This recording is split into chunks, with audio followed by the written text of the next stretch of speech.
Hey guys, welcome back to another episode of the Try and Stop Me podcast. Today, I am super excited and honored that we have the beautiful Chelsea Whalley on the show with us today.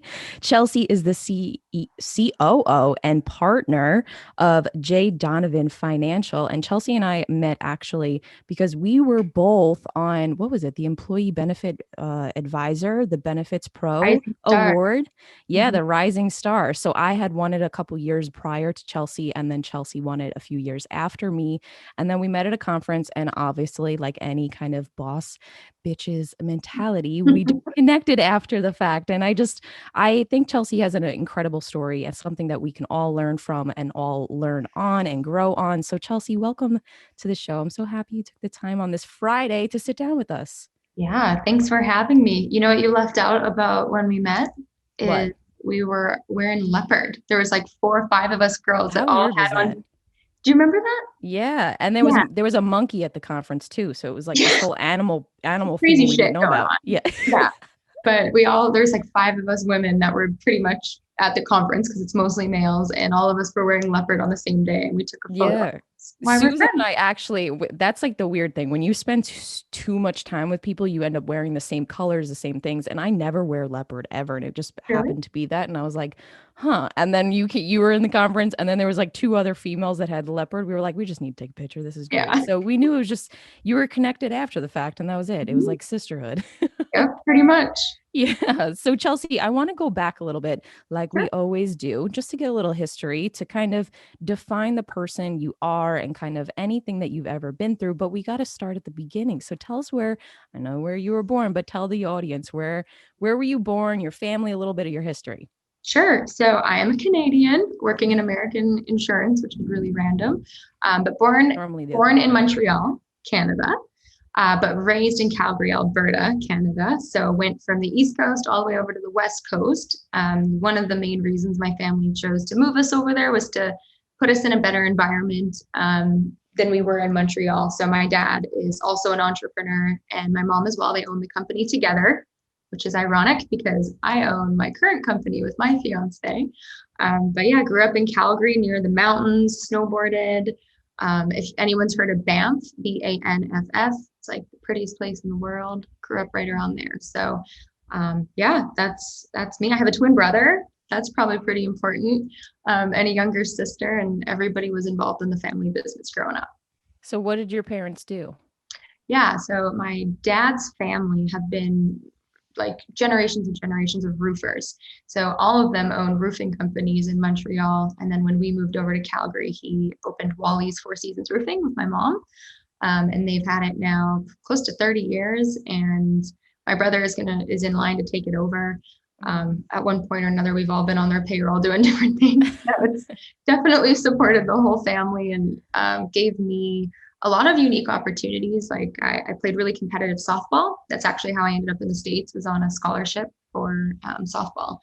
And, you know, had my dad and mom not had their own business and worked their butts off, I wouldn't have been able to afford to travel to the US to get a scholarship. And because we don't have softball in school, like high school up there.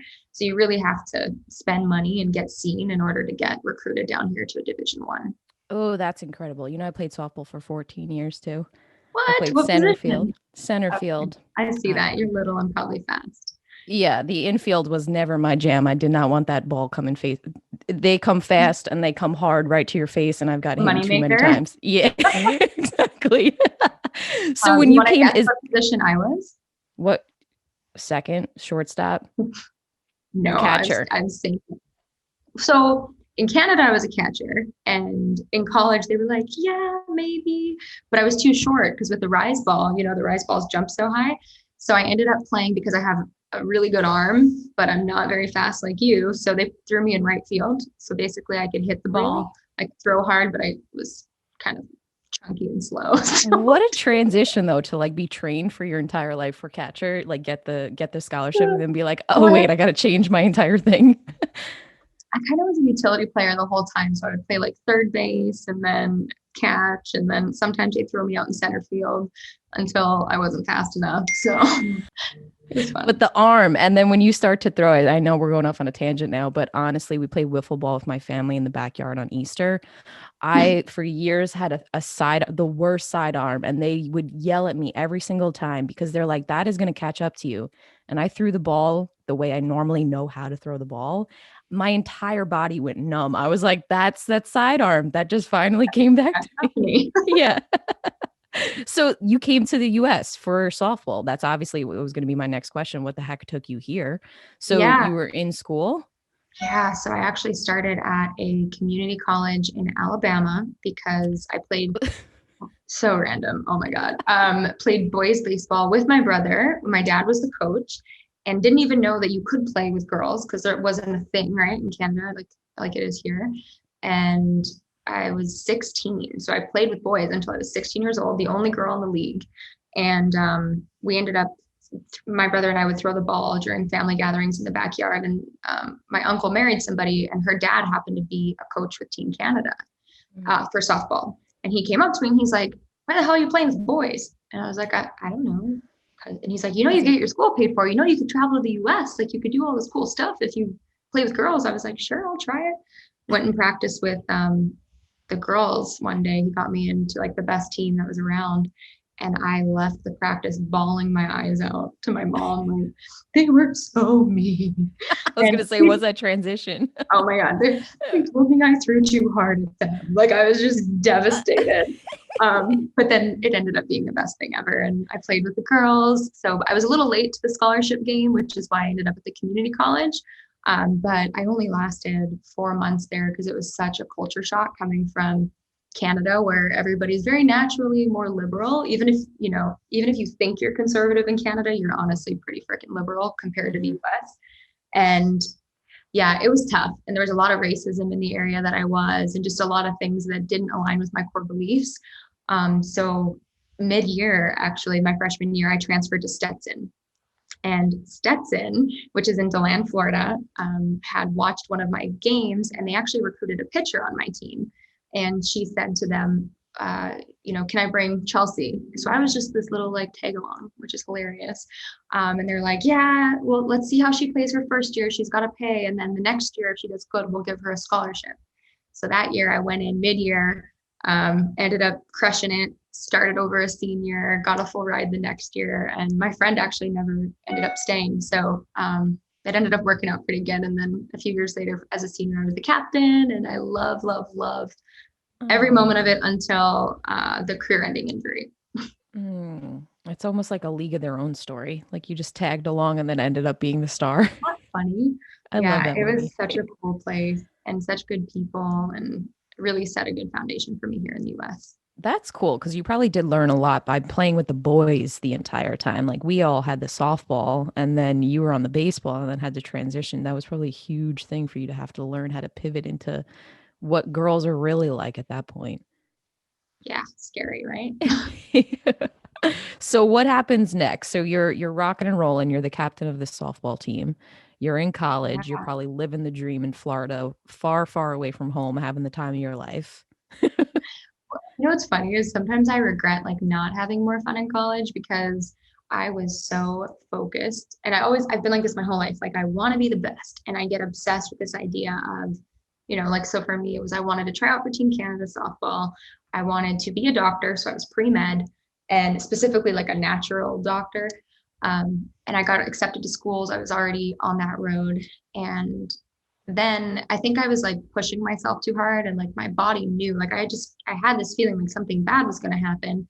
And then one day I got drilled in the side of the head during a practice. So I was running this way. There's a fence right here, and the pitcher was doing long toss like a couple 100 feet away, and she overthrew the fence. So here I am jogging by. The ball comes and just drills me in the side of the head. And I go down, and I just remember being like, can I swear on the podcast? Yes. Okay. I remember hitting the ground. I'm from Canada, so it's like gonna happen, even if I try. I'm from New York, so fuck is every other word. Yeah. I remember falling, hitting the ground, and being like, holy fuck, I was just hit in the head. And I was like, you're fine. You're fucking fine. Get up, get up, get up. And so I like went to get up and I couldn't.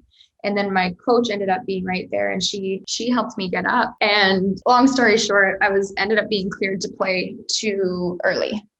So the next day we had like a tournament and then yeah, I ended up getting cleared to play before I was ready. And it knocked me off my feet for almost 2 or 3 years.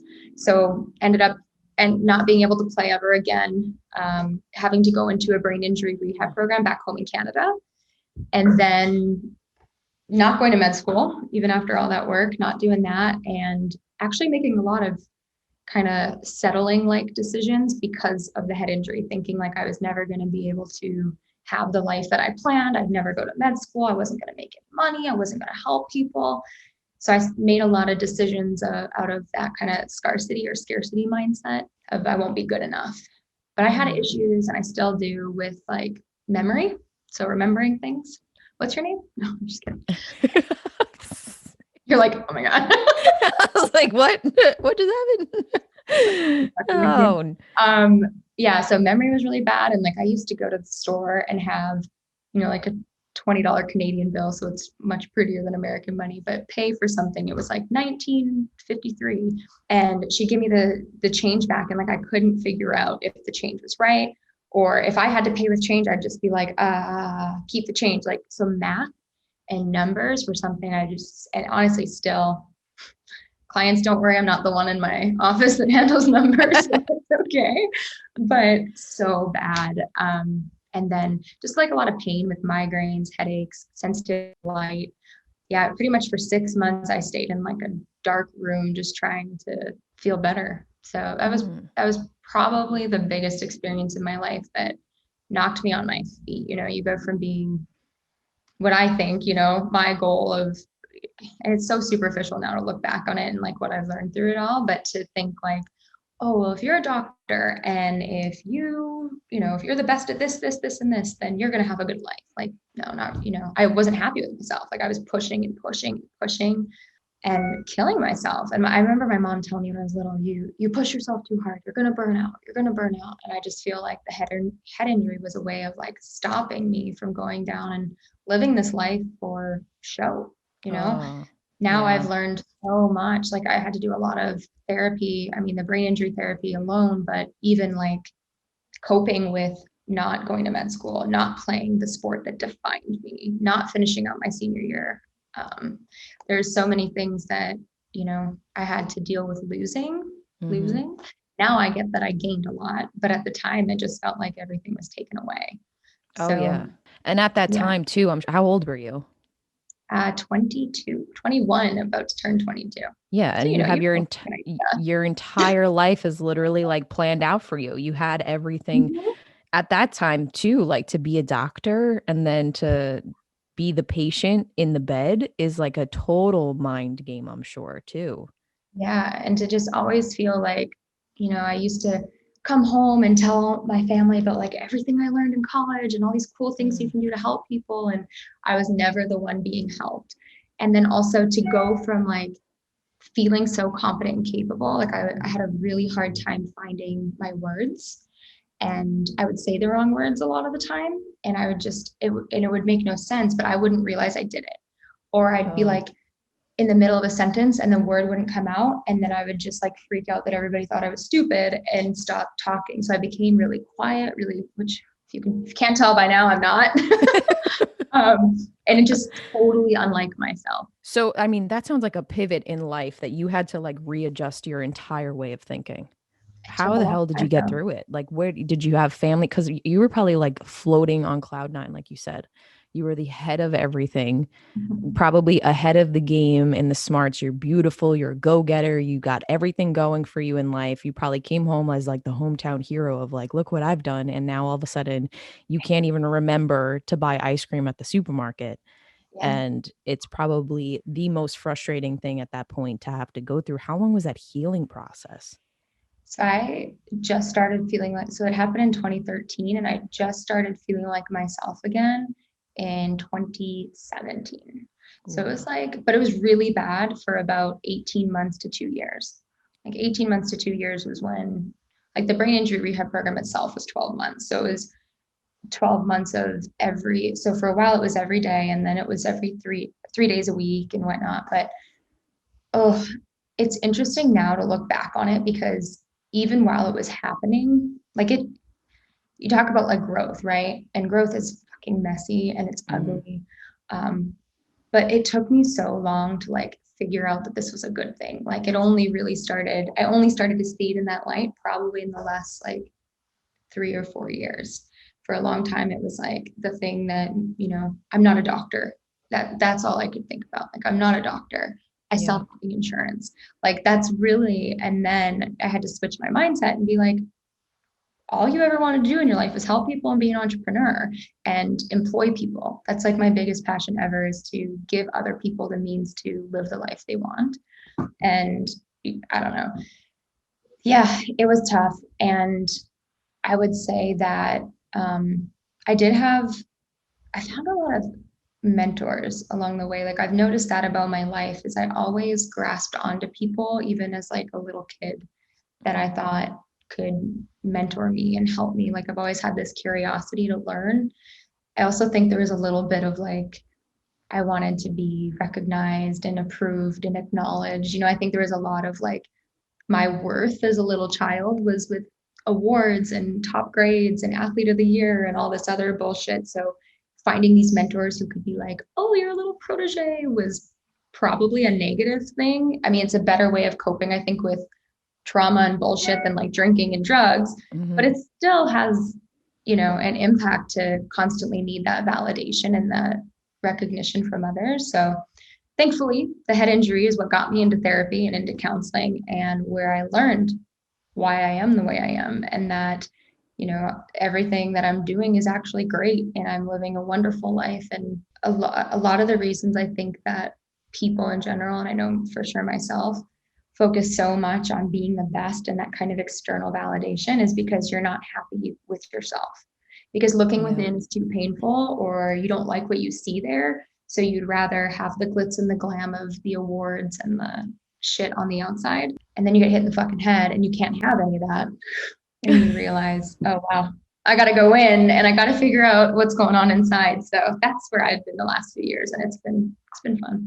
It's almost Fun. it's a fun. It's been a roller coaster, I'm sure, but like you said, growth is messy as hell, and sometimes figurative speech. I don't want people out there to like get hit in the head like Chelsea did, but sometimes you do need to get slapped off of your kind of pedestal thinking you are the shit and that you have all these awards and oh, look at me, I'm the shiny perfect person, because at the end of the day, none of us are. And at the end of the day, one little thing, one big gust of wind can blow you and your career and everything right off track. So I mean, as tragic as it was, at least honestly, the way I'm hearing it, it happened when you were younger instead of something happening when you were older. And then imagine the amount of medical debt you would have been in, thinking all that stuff too. The way that doctors are so tied to just have to comply with all of this stuff now, get Mm-hmm. to be this entrepreneur outside making things happen, employing people, changing people's lives, doing all the fun stuff that we get to do, even though insurance is boring. But at the end of the day, you're helping people. Yeah, you can create impact. I think one thing another thing that I learned through all that was not to make, even when you feel like shit about yourself or your circumstances, don't make decisions in that mindset. Like, never, Yeah. when you're not feeling in alignment with yourself, don't make any decisions. Like, one thing I did was, I got married at 22, had my brain injury at 21. Hmm. So a year later, I got married, way too young. I think in a lot of ways I don't like to use the word settling, because we both learned so much from that relationship, and, he's a wonderful person, but we weren't meant for each other. And we, just looking back on it, I think that had I been in alignment and, with myself and whatnot, we both wouldn't have done that. Hmm. So that was pretty traumatic, to have to be married for 3 years and then go through a divorce while you're still recovering from a brain injury and trying to figure yourself out and whatnot. So I think that, making big life decisions should only be done. And, timing is never perfect for anything. But if you're in the shit and you're working through something, just sit with that. Like, sit with that for a minute. And Well, then, it's almost like jumping into just grabbing the wine or grabbing the drug or grabbing, the next quick fix to kind of fix something at the current moment. So you probably jumped into a marriage thinking it was going to make everything better when yes. reality it just added to all the shit. Oh my God. And it couldn't have been further from who I am, like in terms of Yeah. alignment. Again, I love that word, but just with values and beliefs and everything, right? Like it was just not the right fit for both of us. And to think what you just said about something else fixing your problems, right? Like, oh, when I get there, or this person or this situation will Mm, make everything better. dangerous. Oh, you me the person, like, you can only ever fix yourself and help yourself. Even going to therapy, right? Like, it's incredible. Talking to a counselor is wonderful, expensive but always worth it. um they're giving you tools. At the end of the day, Hmm. you still have to do it. So I think when there's a lot of people who suffer because they look to others to make things better for them, or but at the end of the day, it's everything is up to us. Like the accountability and the freedom. A lot of people feel it's a burden. Oh, I have to Yes. figure it out. I have to make this business. I have to. No, you get to fucking do that. Like, that's amazing. You have control, It's so just something as getting that. corny as being like, instead of saying, oh, I have to do an interview today, I get to do an interview today. It's like that Mhm. tiniest flip of the word makes all the difference in the world. And I mean, that the whole growth journey that we're all on, I think it's something in your 20s. I feel like we should just go and talk to so many young people and be like, don't make any big ass life decisions in your 20s, please. I know you think you Yeah. know it all and that your career is going to be picked out and your partner is going to be the one that you spend it with the rest of your life, but I promise you the second you hit 30, you're going to be Yeah. like, who am I? And I think we've all done that. I think that's why all of us have such a deep bond because we're all like there's like this shift with our crew of people, which we're like, it's time to look internal because we're all busy, we're all running around, we're all successful. But at the end of the day, that's on paper. If we can't look inside and be happy and content with our own lives, we can't put that on a spouse. You can't put that on a partner. You can't put that on anybody else but yourself. So the growth journey it's a hard ass struggle one that you had to go through many, many ups and downs to get through. But clearly you made it to, I wouldn't say the other side because it's not ever going Never to be end. over. It's literally It's never never over. over. I know. To a place where I can handle whatever comes my way. Like, I won't make the same mistakes again, which, is success in itself. And I will never question whether or not I have the strength to go through something hard again, Mm. or, rebuild a business. I know I can do that. Or Hopefully I'm rebuild never going to close the yourself. doors. Yes. Like, Yeah. I can do anything. Mm.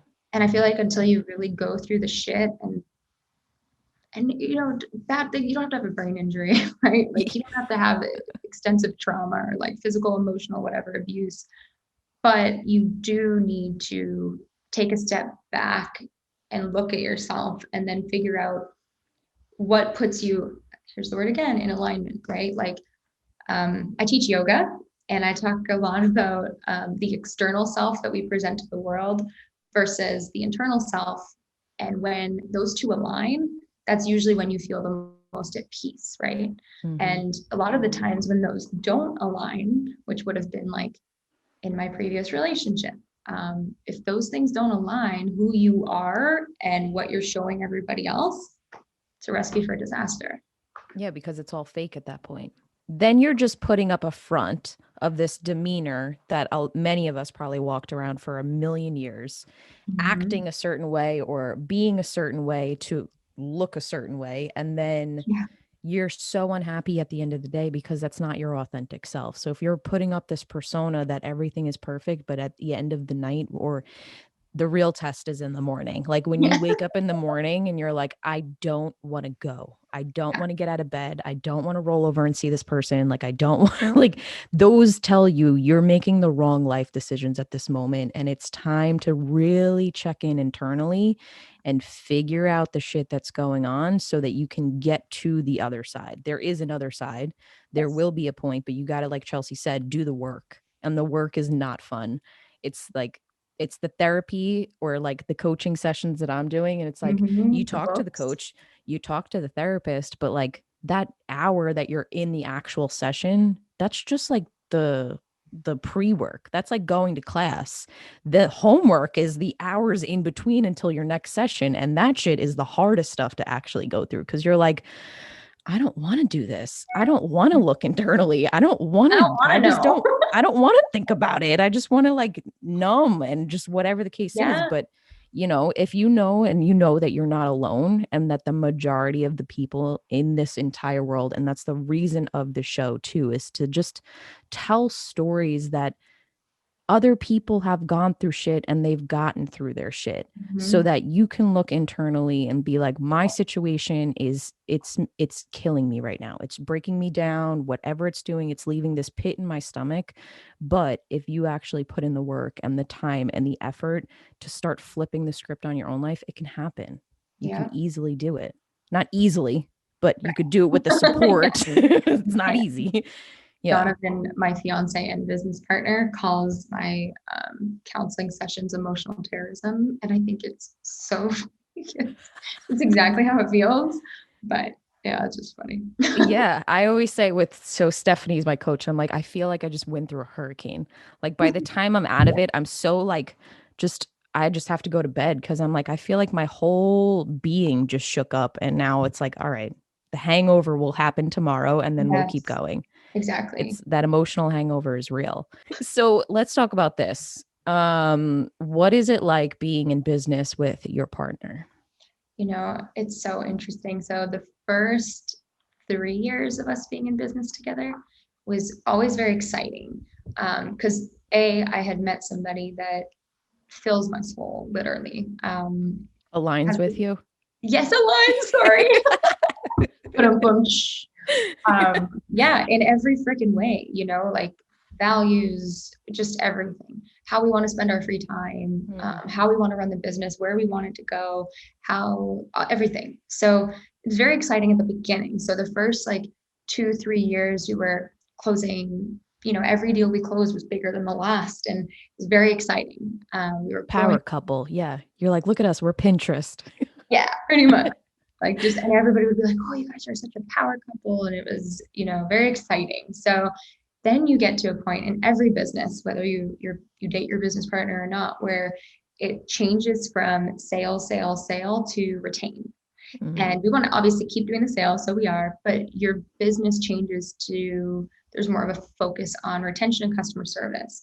And when you have two people that are driven by sales, neither of us wanted to really like focus on that side of the business. We did, obviously, and now we have an amazing account management team, but that was really hard when we had to kind of pivot once again and be like, all right, how do we build up that? How do we create processes and systems and repeatable things that people can come in and do? And when we don't like that, we don't love that side of the business, how do we make sure we're still empowering all the people that are doing it? So that was tough.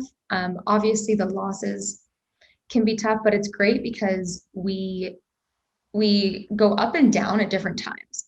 So like he might be super frustrated with everything, and he's like, "Man, this is freaking hard," and whatever. And that's the day where I'm like, "This shit's easy. Are you kidding me? Look how great our employees are. I just closed a case." Like la la la. And there's and to be perfectly honest, the last 2 months for me have been fucking brutal. Um, just so hard. And I think it's because I recovered from COVID, but like never really recovered. And Hmm. my energy is just drained. So I'm always tired. And yeah, so it's been hard, but he's been crushing it. So it's really nice to have another person to rely on. And we are very good at different things. So he is so focused on like systems and tech and presentation and this and money. I don't Hmm. care about money at all. But like I know I hate to say it, but I really don't. Like It's like the last thing that motivates me. Yeah, Susan and I say that all the time. That's like the Oh, difference really? between men and women. Yeah. Yeah. We're like, we don't, whatever, it's coming in. We know it's coming in. It's fine. Yeah. And if I need to go figure out how to make more of it, I'll do it. But it's, Yeah. so he focuses on all the stuff I friggin' hate. And then I get to do all the stuff he doesn't like, which is communications and, fun stuff that I really enjoy, sales, talking to people, making an impact. He just does it more strategically. I do it more outwardly. Mm-hmm. But it's really hard to separate work and our personal life. So Yeah. he gets annoyed at me. We'll be driving to the gym at 4:30 in the morning and I'm like on my emails, hey, did you ever send that? He's like, no. Or we'll be on a date and I'll be like, you know what we really need to do? We really should implement blah, blah. He's like, Church and state. yeah, Separate the two. fuck. So like we have a rule now where it's like, as soon as we get into bed, there's no fucking talking about work, no matter what. Like shit hits the fan, like wait till tomorrow. So we're trying That's that. good. How's Oh, that working out? The way their faces. really You want good. to talk about it. He doesn't want to talk about it. Yeah, that's exactly what it is. And he's funny. Like, so when we go on vacations, he knows it takes me like 3 days to just chill out because I love what we do. Like I love this business. I love my employees. Like I want to work. And so when we get on vacation, I'm just like grabbing my phone just real quick and I'll try to like go to the bathroom so he doesn't know. And he comes back out, he's like, you're fucking working, weren't you? I'm like, I'm sorry. So he like goes the extra mile to like try to get me more drunk the first day. So I'll chill out. Or take me somewhere extra nice. So There's no service. yeah, yeah. That's why you guys go backpacking or like bike riding. That's why he's taking you where there's no service. So you can just relax a little bit. One time he took my phone from me and I was like, oh, wait, Oh, that's a little scary. yeah, That's a right? little like panic mode. You're like, but what if the whole business blows up and we're not there to answer it? Yeah, Yeah, I know. I'm the same exact way when it comes to really. work. It just you always feel like and I think that's like the technology day. Like you feel like you have this obligation to help everybody the second that they have an issue. When Gosh, yeah. that's So something I've learned recently is that I don't want to make this sound too foo-foo-y, but when you give people, so when you stop taking responsibility for everybody's shit, right? Whether it's like clients or employees or your family, and you're always trying to like rescue things and make things better. That's called being like the rescuer. And then there's people that are the victim, and then there's people that are perpetrators. It's like a triangle. And when you stop trying to fix everybody and make everything better, you actually give people back their power, because in trying to help all the time, you're essentially taking away their power to be better and take accountability for themselves. So I think when I was saying I struggled the last couple of months, that's been the last like 2 weeks. I've been kind of changing my mindset and focusing on keeping my energy internally.